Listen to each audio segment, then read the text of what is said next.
For 24 years, SpaceX operated like a company building for decades ahead, not quarters, and Musk refused to take it public. Even after it became one of the most valuable private companies in the world, launching more rockets than every other country combined. SpaceX was founded in 2002 with one publicly stated goal: get humanity to Mars.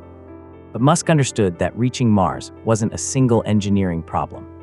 It was a systems problem. Every decision that followed can be traced back to one question: what would it actually take to make multiplanetary life possible? And that is exactly what makes the last 24 years so coherent, when viewed in reverse. By 2008, SpaceX had spent 6 years trying to put a rocket into orbit. And 3 times the company had failed. Each failure cost millions of dollars and months of work. At the same time, Tesla was burning through cash. By Musk's own account, he had enough money left for one final attempt.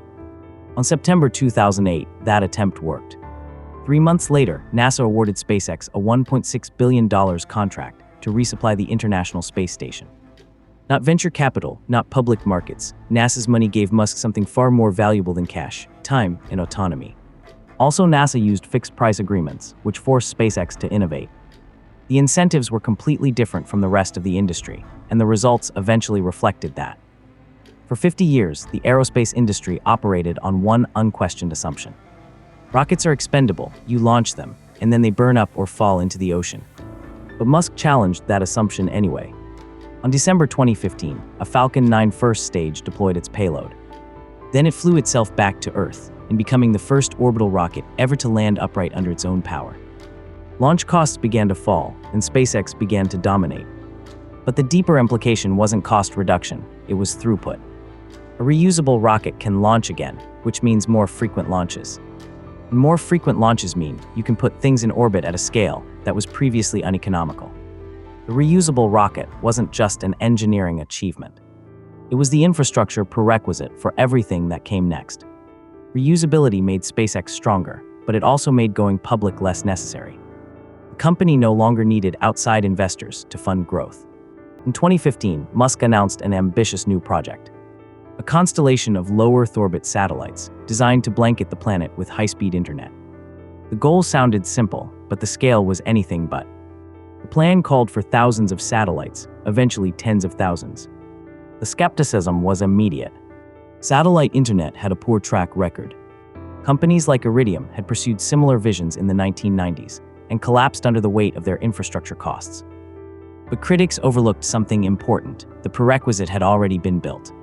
SpaceX owned the rocket, and the rocket was now reusable. Launching thousands of satellites into orbit would have cost competitors billions in launch fees. For SpaceX, the cost was a fraction of the market rate.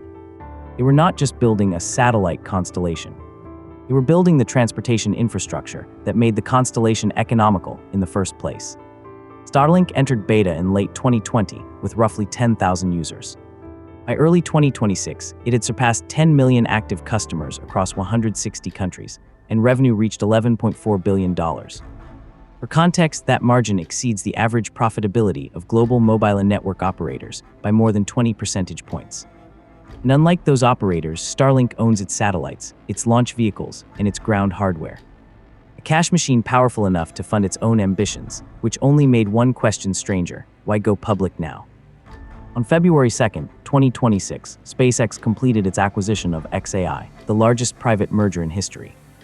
Musk explained the rationale directly. The goal was to build orbital data centers, to move AI compute infrastructure off the surface of the Earth into orbit.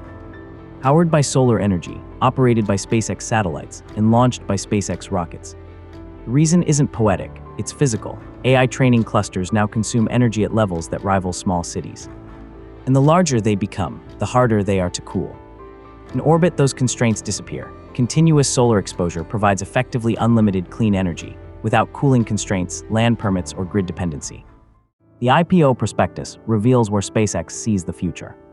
Of the $28.5 trillion addressable market, $26.5 trillion is attributed to artificial intelligence. SpaceX isn't going public as a rocket company, it's going public as an AI infrastructure company. And funding that vision requires capital on a different scale. A scale beyond venture capital, government contracts, and only possible through public markets. But here's what changes the interpretation completely. Musk retained 85% of the shareholder vote through a dual-class share structure. Even the stock exchange rewrote its listing rules to accommodate the structure. CalPERS called it the most management-favorable governance structure ever brought to U.S. markets at this scale. Musk isn't giving up control to access capital. He's using public markets the same way he used NASA contracts in 2008, as a funding mechanism that preserves operational independence. The IPO isn't a concession, it's a tool.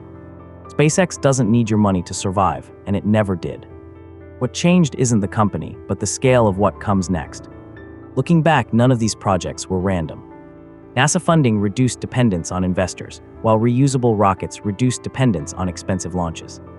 Starlink created an independent source of revenue, and Starship aims to reduce the cost of moving mass into orbit. Now XAI may reduce dependence on Earth's physical limits for computing. At first, each project looked separate, but each one removed a constraint, and each one made the system more self-sufficient. That's why the story of SpaceX may never have been about rockets. Rockets were just the first layer. What SpaceX has spent 24 years building is something much larger, a vertically integrated infrastructure stack stretching from Earth to orbit. And if that's true, then the IPO doesn't represent a change in strategy. It's simply another tool, a new source of capital, and one more layer added to the system. Whether that vision becomes the foundation of a multiplanetary civilization or the most expensive industrial bet in history remains to be seen. And if you want more videos like this, subscribe. We're just getting started here.